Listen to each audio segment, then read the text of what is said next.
I'm Abby. I'm Maddie. I'm Poppy. And I'm Alicia. And we did our Techno Museum project on growing organs. Organ transplants are when an organ is taken from the body of one person and put into the body of another. The organ can come from a deceased or living donor depending on the organ. In 1954, the first successful kidney transplant was performed, and in 1943, Willem Kolff invented the artificial organ. We hope that in 10 to 20 years, cells will be able to be used to suppress the immune system rather than drugs called immunosuppressants when transplanting organs.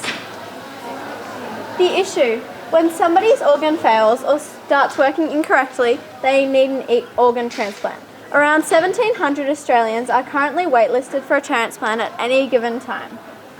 These transplants can take between 6 months all the way up to 4 years. In this time, many people die because they have not yet received a transplant.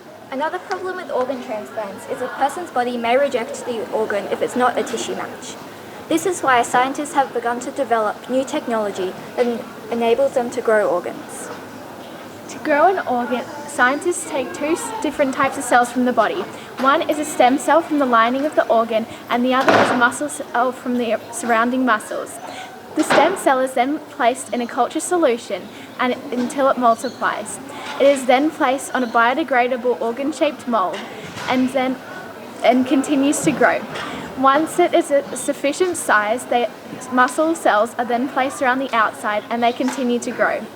Once the organ is ready, it is then surgically implanted in the recipient's body, and then it functions like any normal organ. Thanks.